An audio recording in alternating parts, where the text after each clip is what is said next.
Hey everybody, it's been a long time since the last episode, so I apologize for the long delay, but things have been terribly busy around here.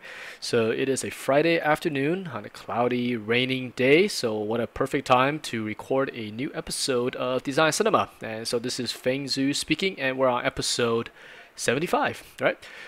So instead of doing a regular draw through, I mean not draw through, sorry, let's draw with the video game. I thought I'd just do a regular episode this week since I'm a little bit busy and didn't have time to research video games and so forth. So I hope to get another let's draw in the next episode, maybe 76. All right. So, all right, man. Let's just jump into what we're gonna do this episode. So I'm gonna cover the kind of spectrum of thumbnail generation. It's something that is done pretty much by pretty sure by all concept artists out there, but it is one of those things that's sort of hidden from the pipeline. At least on the internet, you just generally don't see this kind of stuff often. Most of you guys surf the internet will see the final results of what most designers do, and same thing when you buy art books and these kind of things.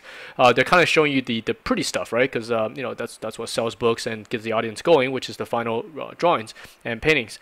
So thumbnails are often ignored, even though they're probably the most one of the most important vital aspects of the design pipeline. So I thought I'll take this episode and kind of generate a kind of what I normally do for a project, that kind of amount of thumbnails, and show you guys how we choose that, what shapes works, what shape don't, and take the ones that work and kind of polish it to a presentation level. All right, let's go through the couple of areas of thumbnails and why they're important, and as designers, why we need to do them. So this is also something we're covering right now with our students at the school, because especially I find nowadays with the internet, with a lot of artwork out there for students to see, they tend to get trapped in this little circle of must produce good art. I must produce drawing, and design or the idea itself sometimes take a back seat. So as an instructor, when I see the stuff up on the walls, that when the students are presenting, if you actually break down the paintings and some of the renderings down, sometimes the idea is not that fresh. It's just like, I've seen that before. That's just it's almost like another version of somebody else's concept art. So in those terms, as a designer, that's not good, because clients find us to generate IPs, intellectual properties. They look for us not for our artistic skills, but they look for us for our design skills. So where does design come from? That comes from your imagination, your exposure to the world, and how you put those shapes and forms together.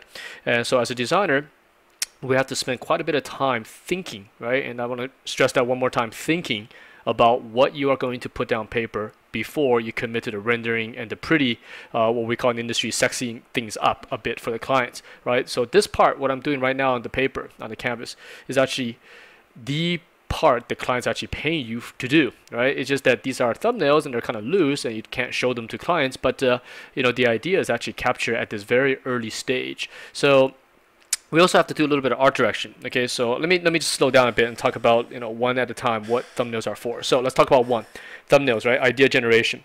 So it allows us to do things really quick, right? To do a rendering, say one spaceship, before I even get to that, what am I drawing, right? So I decided to do some spaceships because space games seems to be quite popular right now. There's like Chris Roberts coming in with the Star Citizen. There's a couple of other space games coming up. The one where you explore the planet. Forgot what the name of the game is called. But spaceships are kind of cool and they're kind of easy since I'm short on time.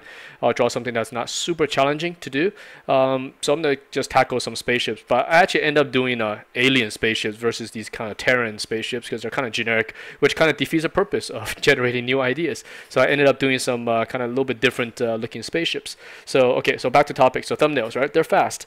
They allow us to draw a lot of ideas, capture on paper without kind of letting any technique or artistic things get in the way. Even things like fundamentals, they get in the way. Like you can't design while you're have to be focusing on, okay, here's vanishing points, here's the 1 point perspective, 2 point perspective, make sure my foreshortening is correct, here's the box, here's the grid. When you have that many restrictions, your ideas are actually coming out faster than you putting down fundamentals on paper.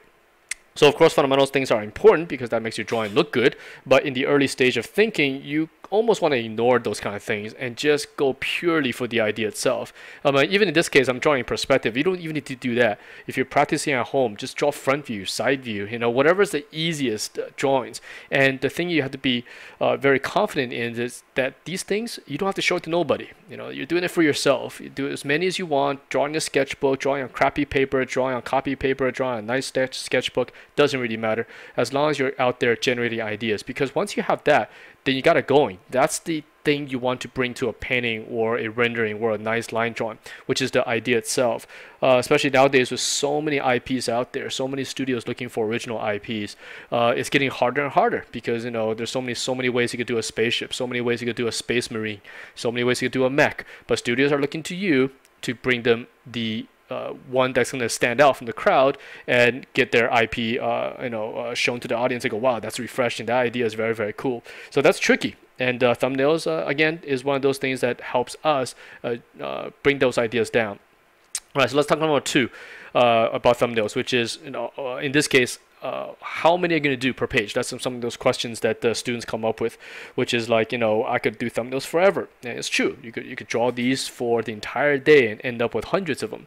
But of course, ideas, once you have enough, you have the ones that you think is going to work for your project, well, you can stop at that point. You as a designer must make that decision yourself. In this case, what I usually do, even in a professional sense, when I'm doing work, I time my thumbnails to a certain time slot. So I'll give myself, say, 2 hours, maybe 1 hour, to generate as many ideas as I can. And whatever I got within those 1 or 2 hours is the one I got to go forward with. This is because of tight deadlines. In freelance, you have to turn things in within a certain time scope. So I cannot devote too much time, even though it is such an important aspect of the pipeline. You still have to save enough time for the prettying up part. The part I talked about earlier, the pretty renderings and drawings and stuff like that. But that's just the way industry goes. Now, if you're working in-house or you're doing this on your own, then slow down. I tell our students all the time, slow the thumbnail thinking part down. Don't draw generic stuff for 3 thumbnails are all generic and then take the generic stuff and start spending 18 hours finishing them.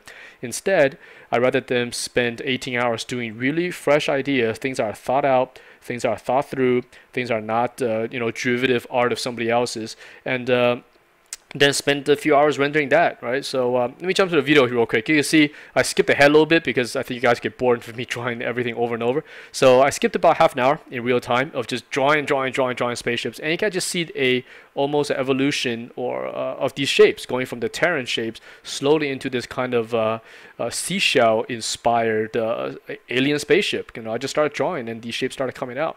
And this is again, this should be the third point of one of doing thumbnails, is that your ideas evolve. When you're thinking 1 or 2 things on a paper, you tend to think about detail, right? I watch students work.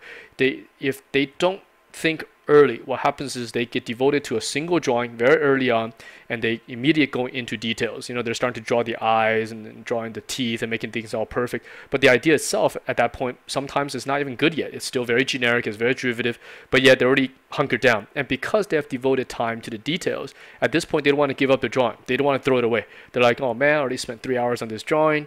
Yeah, the idea is not so good, but since I'm 3 hours into it, might as well just continue it, right? That's kind of how the human mind works. What a thumbnail allows you to do is, like, you generate one idea. It took you, 2 minutes, 3 minutes to generate one of these sketches.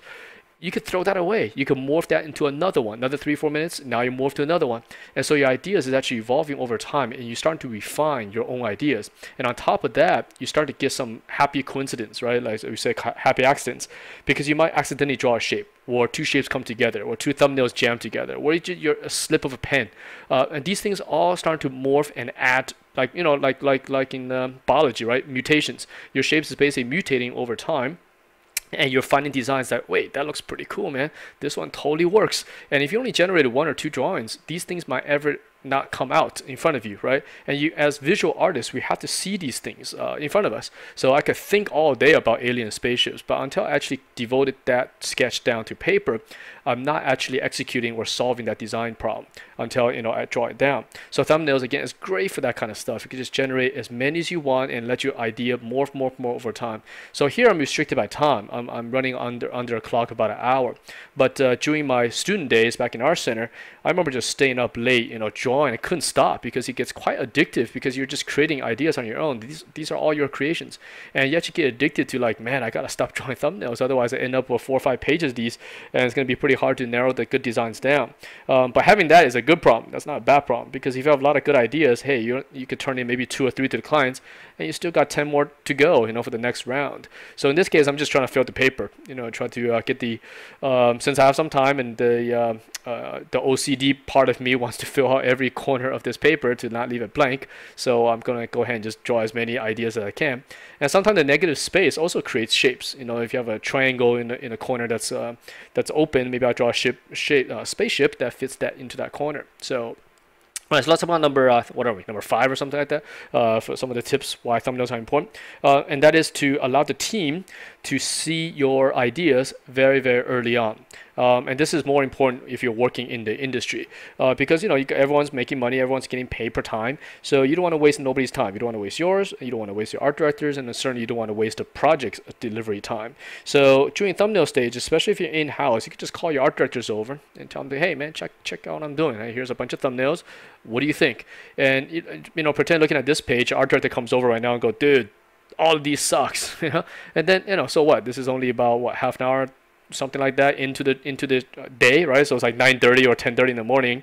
You still got your coffee barely sipped, and you could kill the project at this point, or kill this design direction, and move on to something else, and nobody gets pissed. The time's not wasted. You save this for a rainy day for something else. Maybe you could come back to it, and you generate new ones. Or in the case in which it works, art director comes over, it's 10:30, they're like, dude, these are going in the right direction.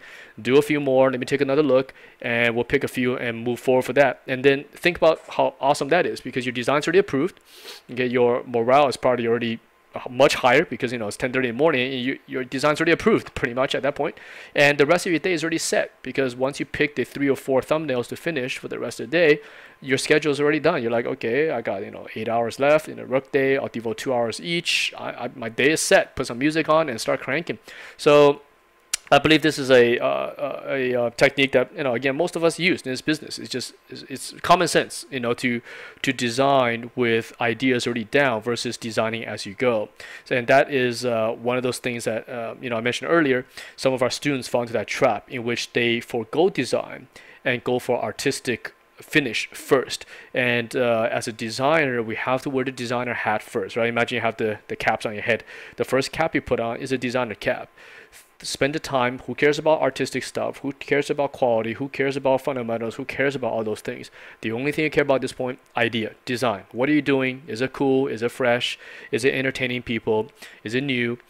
Is it bringing something interesting to the table, right? Do that first, and then take off that designer hat. Now I gotta put on the artistic hat, and that's when you bring in your fix the fundamentals, do the renderings, do the pretty stuff, get everything nice and presentable to the client. So those are 2 hats we wear, and since we work in the design industry, we have to wear our designer hat first. So now, nothing wrong with just drawing beautiful drawings to do these things. However, in the business that I'm in, clients don't hire us or pay us to do pretty drawings. I mean, that is, and I think I mentioned that several times in the past episodes. Our job here is not to make pretty drawings. The designers could care less. I mean, the clients could care less. That you drew it like the painterly style, or this kind of style, or line drawing, whatever. What they're actually hiring studios for, or at least IP generation studios, is the idea. They want to know that, okay, we're making the next space opera, Wing Commander-ish kind of game, and we want some alien spaceships. What they want is like, what do those ships look like? Is it going to be, copying somebody else's thing? Is it going to make us stand out? Is it so unique that when we release the screenshot, the audience out there are going to be like, holy, this is awesome, man, I can't wait to play this game. And that's what they're hiring to do. So yeah, so that's why this is so cool. And number 6, I think we're on 6 now, right? Morale, which I mentioned many times in the past. Morale is so important being a designer, because our job is hard. It looks fun from the outside. We're always drawing stuff, but actually it is really stressful, because we're always asked to come up with something new, and if you don't come up with something new, the clients are not happy, nobody's happy, and your morale drains. So morale and stress go hand in hand when you're working in this business. So by having thumbnails, what it does, at least for me, is that it allows you to see your ideas morph and go, man, I think this I'm getting something. Something's happening. This design's gonna work. So what happens is your morale starts to get boosted because imagine you're drawing a single drawing, and I'm focusing just on the head, get into the shoulders, get into the chest, and at this point I'm like, oh man, this is not so good. This drawing's not good, and the design looks generic. Your morale's gonna take a little dip, and you go, okay, I'm gonna start over again. I'm gonna start with another drawing, and then you spend another hour drawing the head, drawing the shoulder, and they're still not looking good. Now your morale's going to take a major dip, and then you're like, okay, time for a break, play some video games or whatever, and there goes the day. You know what I'm saying? So because you give up on the sketches, you spend way too long trying to draw details and not focusing on the global ideas, and if you don't get something out of those 2 hours, your morale could take a huge hit. And these are things, again, we observe from our students. You know, those who focus too much on detail first, they run into these problems in which they they get 3-4 hours into it and realize that their idea is actually not so good, and they give up on it. They don't want to render it because what's the point? You know, render it, no matter how pretty it is, it's not going to really do anything. So for me, morale number 6 is really important, and I think number 7 is just low stress, which has to do with morale, but low stress. When drawing thumbnails, like I mentioned, no worries about fundamentals and all those kind of things. You're almost drawing like you were a kid, you know, going back to when you're like 8-9 years old or something like that, drawing the back on your homework. That's pretty much what thumbnails feel like to me. Even today, you know, I've been in this business almost 20 years now. When I'm doing thumbnails, it still feels like that childhood time when you watch the movie or finish the video game and it's just drawing for fun. And that's really what we want as well in a thumbnail. We want to capture that attitude that you had when you were young, when your brain is just on overdrive in terms of thinking and imagination and getting lost in the world that you're creating. And because thumbnails is loose and thumbnails not meant to be shown to anybody, you know, these are very private type of drawings, you could just completely free form and just draw whatever you want. And I know earlier I did mention that you do show these to art directors, but when you're working with good art directors, those who could read designs, right? Yeah, they understand that. They're not going to be like, dude, your thumbnail's out of perspective, dude, or dude, I don't get it. You know, good art directors totally understand because they themselves most likely do thumbnails as well. So that's why it's low stress. You could, you know, listen to good music. In fact, when I was doing this, I just had all sorts of soundtracks on, and just totally zoning out. You know, the world just goes away. You know, shut down the internet, shut down email, shut down your phone, put on some music, and just get lost in whatever you're doing. And in this case, I was listening to a couple of kind of epic soundtracks to try to get myself into a Wing Commander, you know, that type of mood, Star Wars, that type of thing. And it was totally fun. Stress level extremely low. And by the time I got to, I think, my 5th, 6th sketch, in which I start finding that alien seashell shape, then number 5 comes in. The morale starts boosting up, and then you're just having a good time at this point, you know.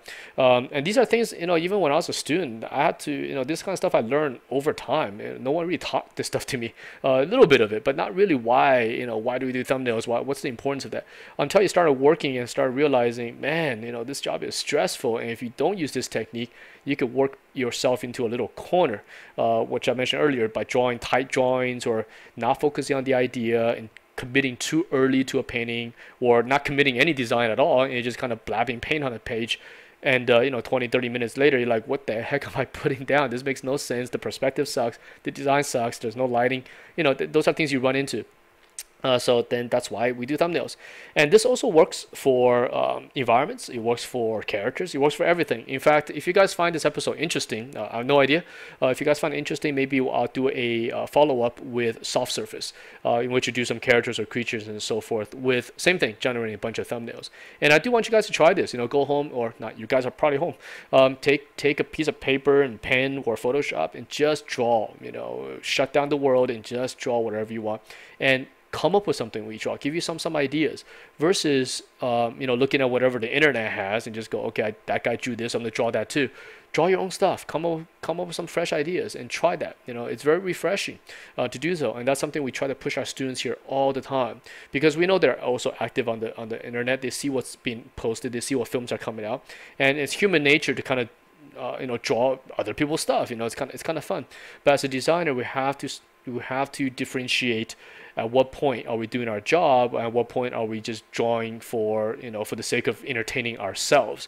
And when we're doing our job, we have to make sure that the clients are getting something that worth worth paying for, essentially, right? Because they are offering you salary or payment for in exchange for your ideas. And if you're just exchanging them, essentially fan art type of drawings of other people's stuff, they're not going to be very happy with that.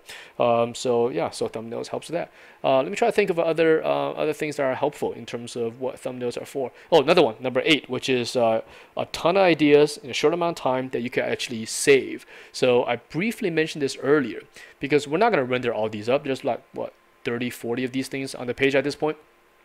We're not going to finish all these. That's way too many stuff to draw. At most, we're going to do about 3, maybe 5, take those to a finish. But the rest is still your ideas, right? They're still part of the project. So what happens if the clients like these ideas, for example, you can still go back and pick a couple of other ones to finish up, because within this thumbnail group, I'm starting to narrow down the language, the seashell spaceship language.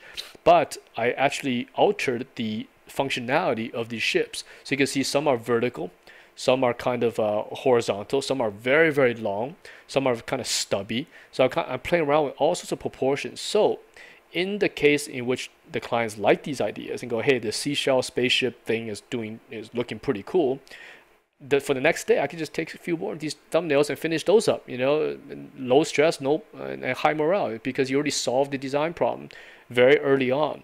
So that's another huge benefit of having thumbnails. In fact, I've actually even gone back years later to thumbnails I generated, like in 1998 or something like that, and thought they're still pretty okay, right? I mean, the forms are still working even today. So you could take those forms and just draw it up, and if you never show to the clients, these are actually essentially yours, especially if you're on a freelance project or something like that. You could be going off a tangent and on your page generate some ideas that might not even pertain to the project.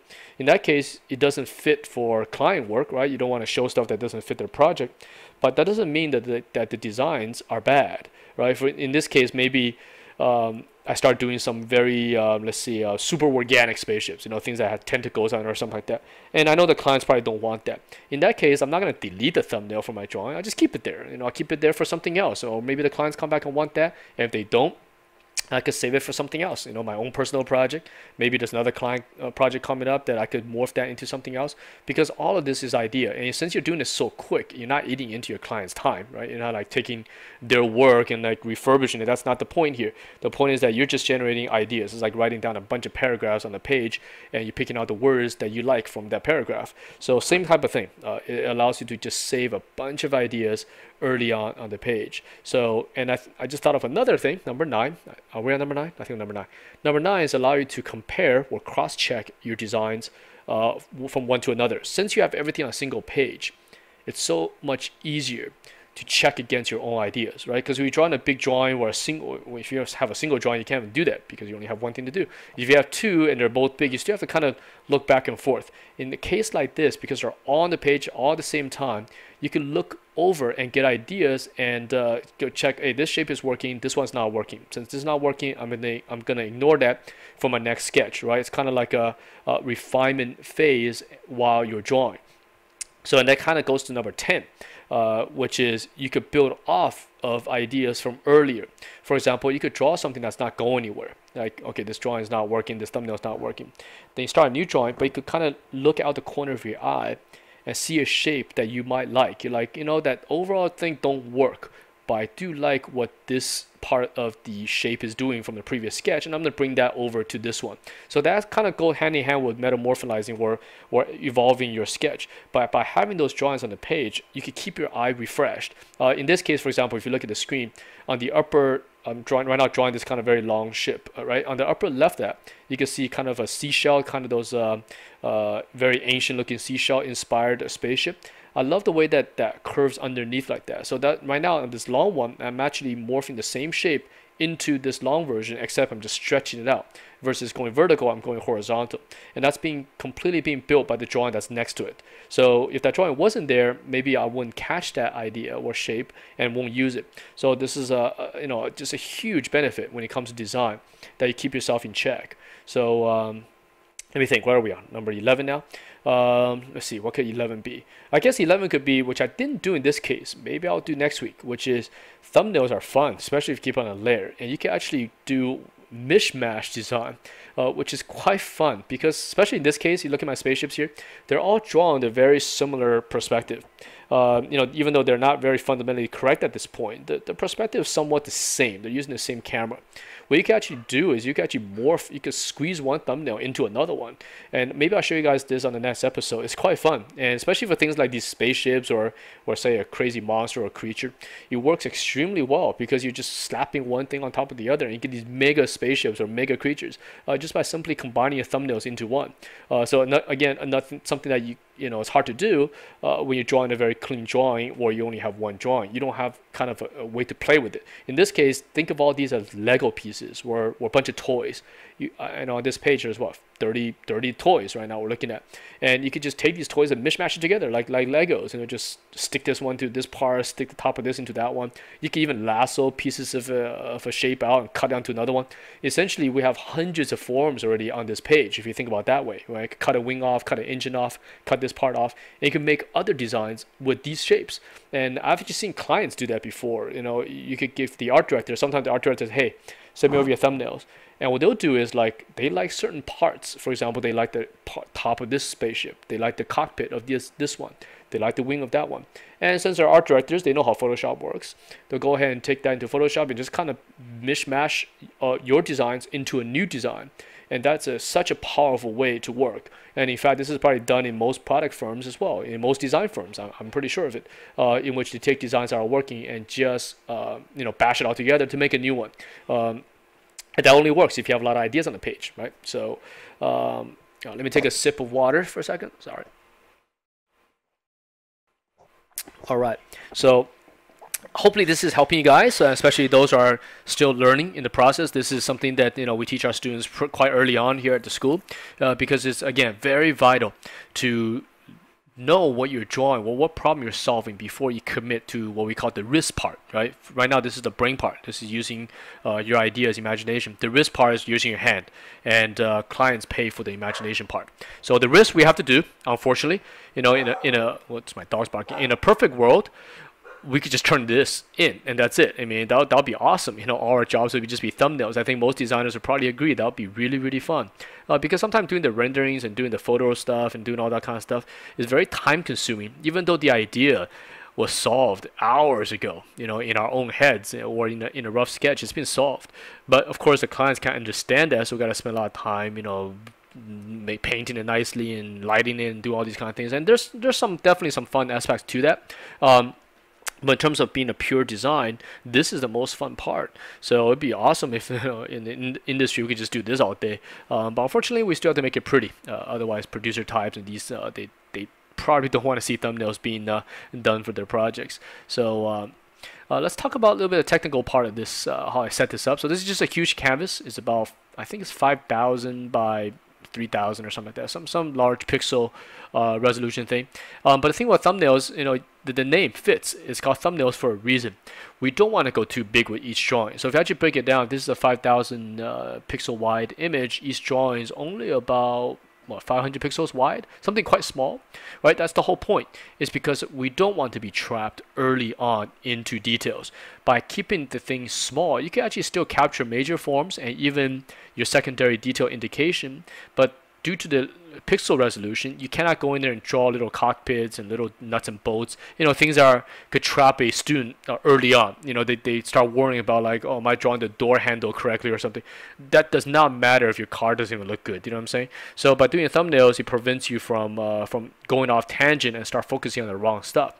Instead, you only focus on the big shapes, which actually should be tip number 12, right? Actually, tip number 12 should be tip number 1, which is thumbnails. The whole point of it is to allow you to capture the forms and the big picture early on. It ignores details and ignores everything else. It just wants you to see the big shapes.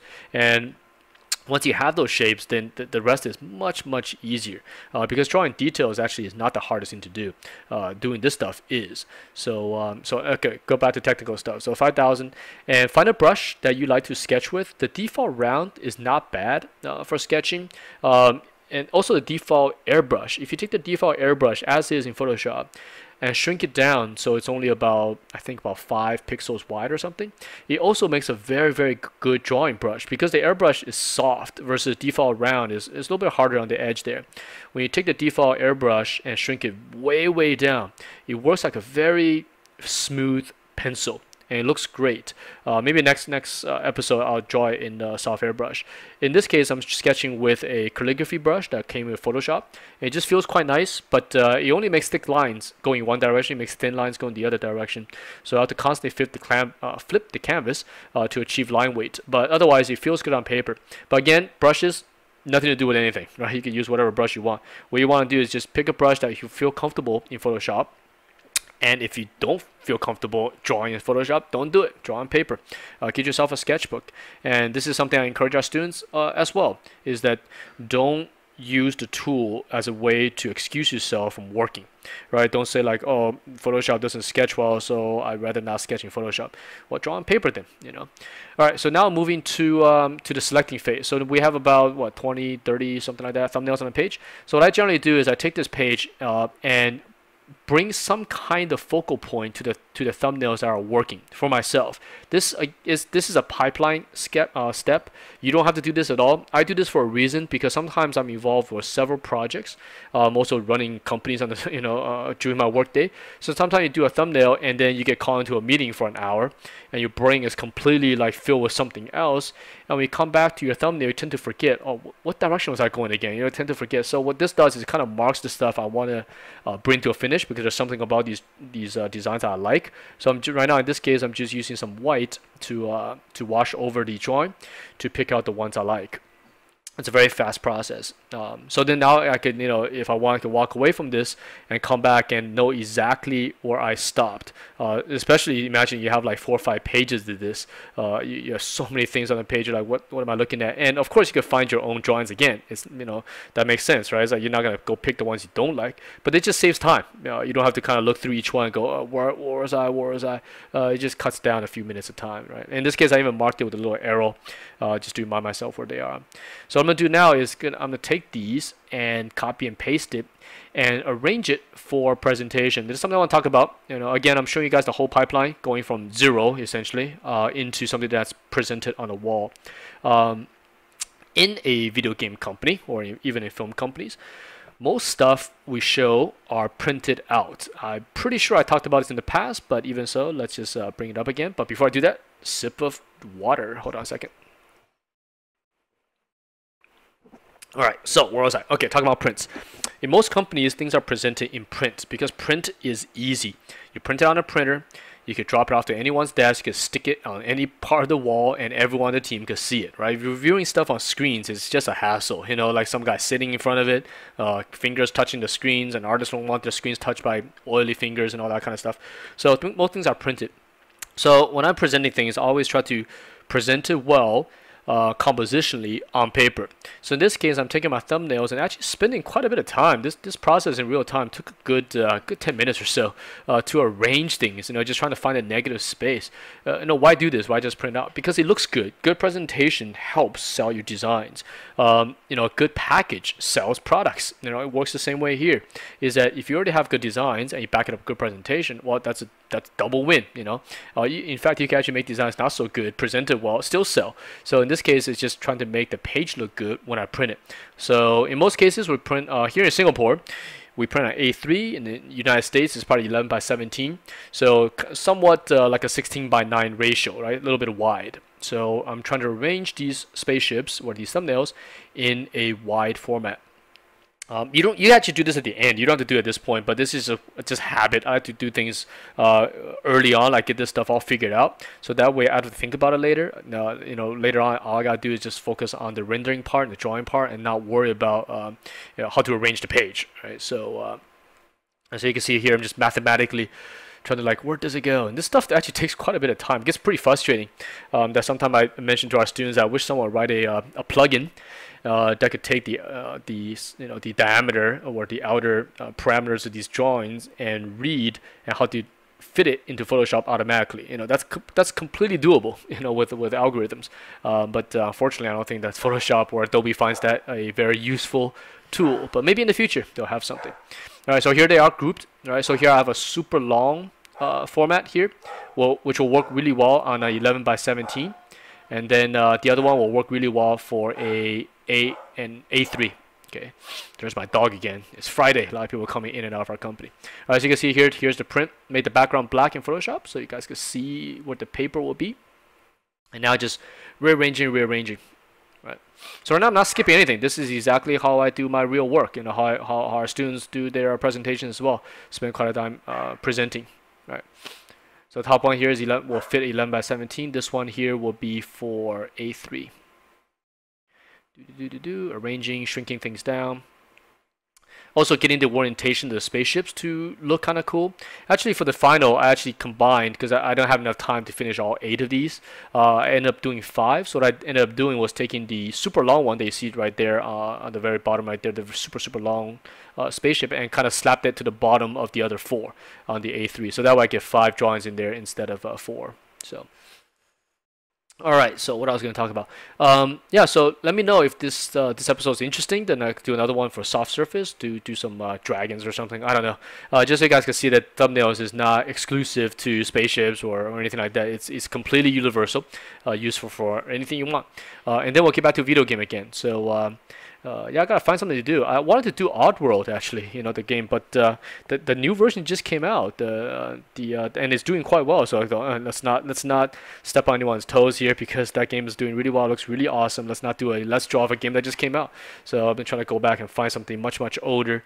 Yeah, you guys have given me plenty of suggestions, so I just need to find time to record the episodes, because those take a little bit of time, because redesign takes a little bit of time to research and things like that. Whereas this episode, I could just start recording and just generate ideas. But treat it like a real project. I don't have to do too much before thinking, because this is blue sky spaceship designs versus a Let's Draw, which we have to take something that exists and make it cooler. That takes more time. So let's go back to this. So yeah, here rearranging, and right now this is going to be a pretty low res image, and once I have the page arranged, you can see I'm spending still on this, right? Again, real time, took about 10 minutes to do this process. So I'll rest this back up to about 5,000. So now the image is going to be much bigger. They'll increase about 4 times in size, and I'll probably do that right here. You can see that. So 5,000, and then bring the other one into 5,000 as well. Boom, right? So now they've increased by 4x each spaceship, that is, and that allows me to now detail them to a certain extent. Now let's talk about that, right? So we moved from, let's talk about the phases, just as a refresher. So phase 1 was idea generation, rough, thumbnails, keep it small, keep it loose, forget the fundamentals, blah blah blah, all that kind of stuff you don't need. Okay, phase 2 right now I'm presenting, putting in a page so it looks nice. Now phase 3 is detail. Now let's keep this project in line here. What are we doing exactly? This is blue sky idea pitch at this point, right? These designs might or might not make it past this stage, and that's the real world of concept design, right? What you guys see in the books and these kind of things, for every drawing you see, there's probably 10 to 20 drawings that you did not see. I mean, when I worked on Star Wars, I saw a bookshelf that had pretty much all the drawings ever created for that movie. Dates way back to 1977, right? 1976. There's literally thousands of drawings in there, done by Joe Johnston, Ralph McCurry, and all these guys. Thousands. But the art of books only printed like a few hundred. That's because concept art works that way. Is that for you have to go through phases of design, phases of ideas. And right now we're at phase 1. This is like the first time you're showing, in this case, seashell-based spaceships. Now the clients could just go, man, this sucks, let's kill it, and these drawings go into oblivion, they disappear. Or they could be like, hey, this direction is good, let's explore a bunch more.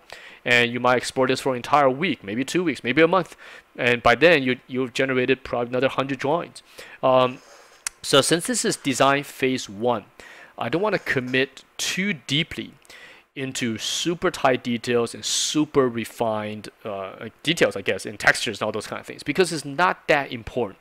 What's going to sell this design at this point is the idea and the overall feeling of it, the overall material, the overall finish, but not exactly like the cockpit window. The client's not going to be like, oh, I really like this design, but since the cockpit window is a triangle, not a circle, this whole thing goes away. And that's not really going to happen.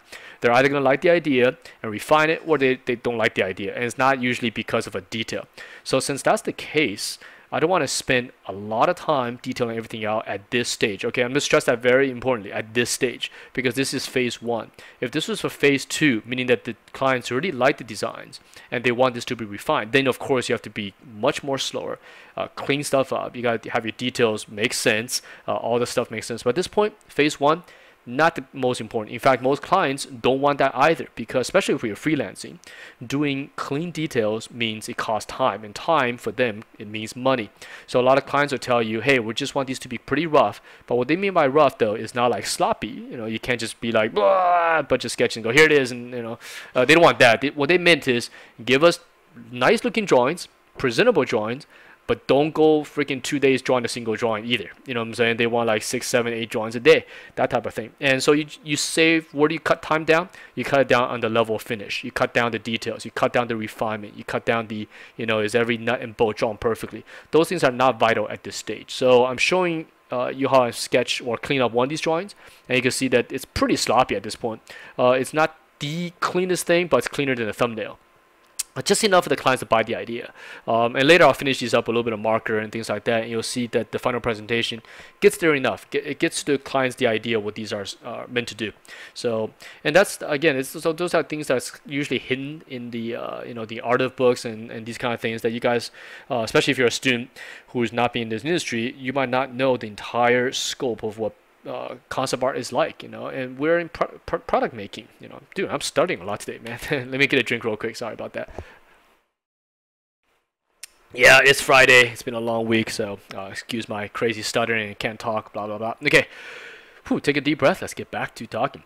So the part that's not exposed is that we're making products, and making products means changes. Things gets tossed out, things gets refined, things gets brought back into production, tossed back out of production, back into production, things go back and forth, people get frustrated, everyone wants what they want, all sorts of stuff happens in production. And as a concept designer, you're at the tip of all of that, you know what I'm saying? Because if you look at video games or films, what drives a lot of it? The visuals, you know what I'm saying? And the concept guys are responsible for at least the design part of the visuals. So you're gonna get a lot of back and forth on these things. So, and you learn where to cut time, where you don't cut time, where you can spend your time, where you don't spend your time. And for a thumbnail, since we're doing it on thumbnails, the idea and the shapes is the most important at this stage, right? So as you're drawing at home, now that doesn't mean it goes sloppy. Don't like wiggle bunch of nasty lines everywhere, because that looks like you're just impatient, right? There's a big difference between professional execution with the time limitation versus I'm trying to finish this thing up because I don't give a crap about what this looks like and just gonna slap drawing everywhere and ignore everything that's good about being an artist. That's not good either, because a client will see right through that and go, hey man, you're trying to rush through my project, you're not even caring what you do. Because for us, this part is fun. This is the part you fall in love with. So even though we're limited by time, we still want to do a good job. So, and at this stage, I've removed the designer hat, the hat we're wearing for the first half of this video. And now I put on the artist hat. And the artist hat is the part in which I got to bring back all the stuff you learn in school. Like, where's the horizon line? Where's the vanishing points? Where's the balance of 1, 2, 3 reads? Where's the focal point? What are the secondary detail? What are the third level details? And that's how I refine these things down. So the first level detail, of course, is the giant shape itself. The second level detail for this spaceship is the cockpit, that little circle below it, some of the engine compartments. And third level details are your cut lines, your little joints, the little gun, those kind of things. So that's the kind of thing I'm using my artist hat as I wear that to balance. And later, once all of these are finished to this state, the artist hat continues, in which we work out a little bit of the rendering. But this part is now quite relaxed. The stress is, honestly speaking, it's almost gone at this point, because I have my designs. At worst comes to worst, I could even show this, do you know what I'm saying? Because you have designs. But so the stress is gone. So here it is, fast forward a little bit. You can see all 5 of these now cleaned up to a okay stage. They're not super tight or anything like that, but definitely enough for someone who's not from the art side to understand this. Art directors definitely know it, but now you can show it to producers. You can show it to basically designers, writers, and these types that might not necessarily be artists themselves, but they will definitely understand if you bring a presentation to about this level. So yeah, so now the only thing we're gonna do is put some renderings. Now at this stage, you can actually show these. You don't have to finish it up, especially if you're in-house.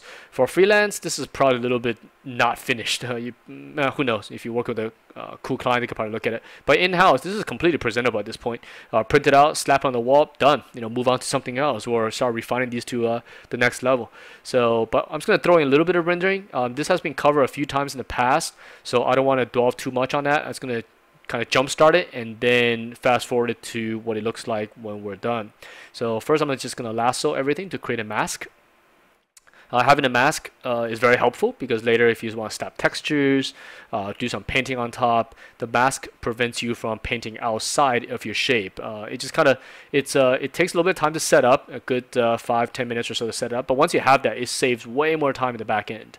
And also to make the mask, it's much faster to just lasso everybody and then delete out whatever didn't work versus trying to paint into it, right? So what I mean by that is like the line drawing is there and then you paint in the paint to make the mask. That process, for me at least, I find that to be much slower. The faster, just draw a big lasso, fill it in, boom, clean up whatever is edge, and then that's it. So this process is relatively quick. So, and once we have the mask, then we could do the dark, we could do the lights, do some textures, do some highlights, and put some notes, and then we call that a day. All right, let me take another drink here.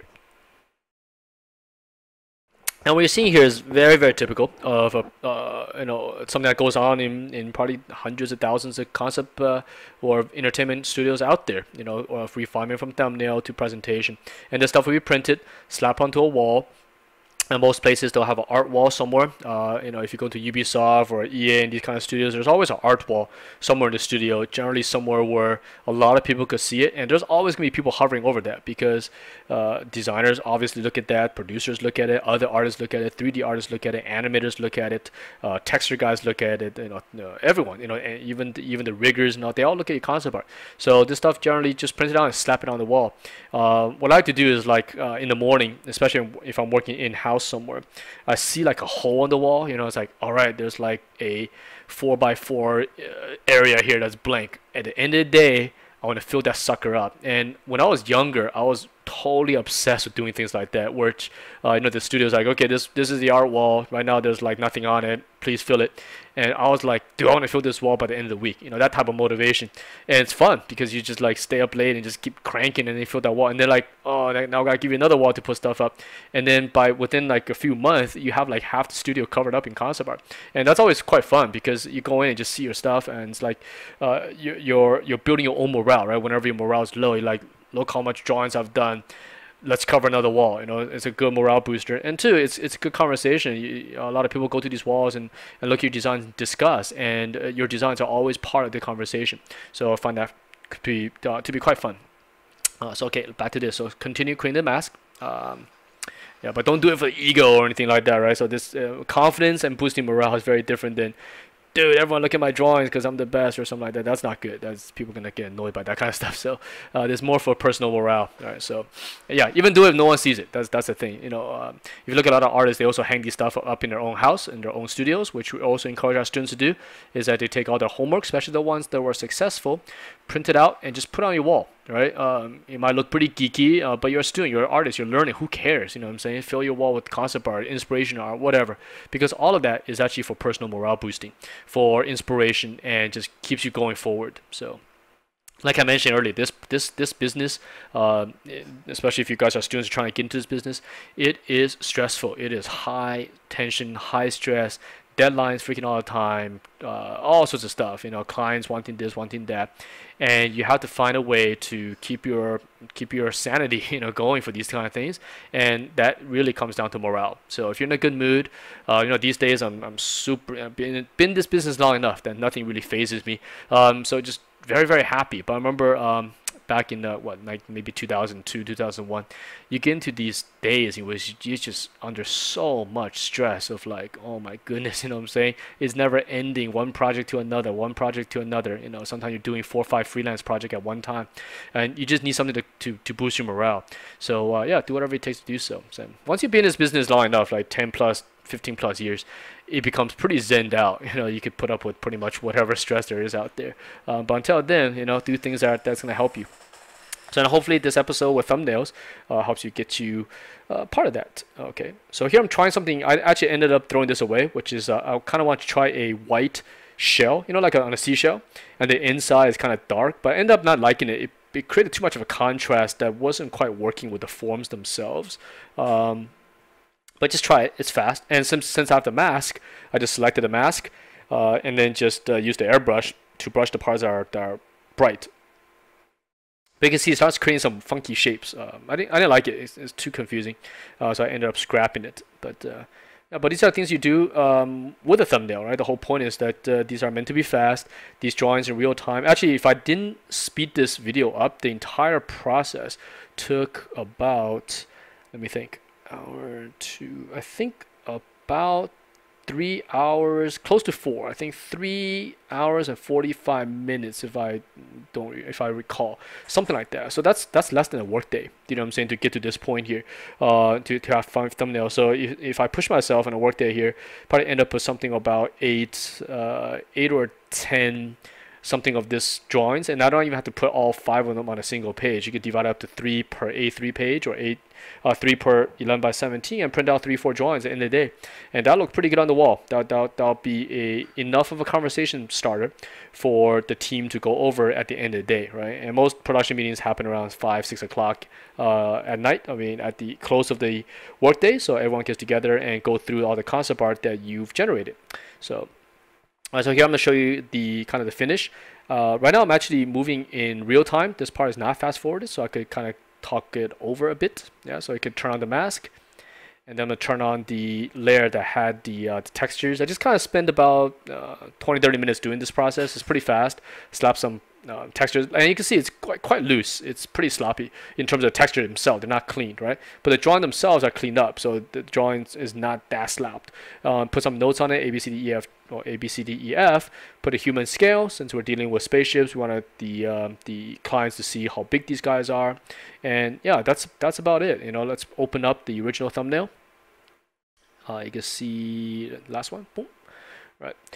So here's where we started, and you can see we only did 5 designs out of the 20, 30 or something like that on the page here, and that leaves us plenty more to do if we ever want to go back and choose another 5, which I think there's a couple in there that could probably work as well.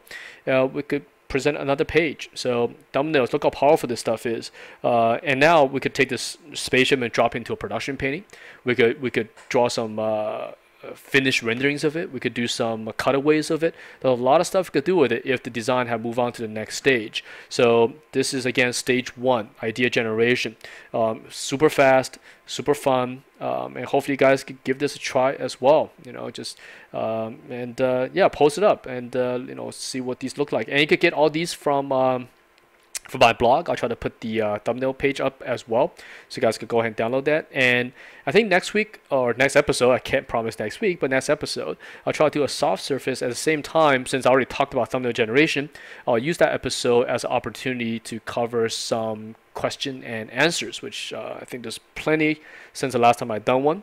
So if you guys have questions, feel free to ask that on this channel, and I'll have my staff compile them all together for you guys, and for the next episode we'll do one of those. And since it's that, it should be, hopefully I can record one soon. All right, so yeah, I hope you guys enjoyed this episode. Sorry for the lack of a Let's Draw, but something is something, right? There's at least something for you guys to see, and I also get myself out of not producing episode for so long. So thank you guys for your patience, and I will get a new episode up as soon as I can. Until then, enjoy your weekend and have fun drawing as always. So all right, see you guys on the next episode. Okay, bye guys.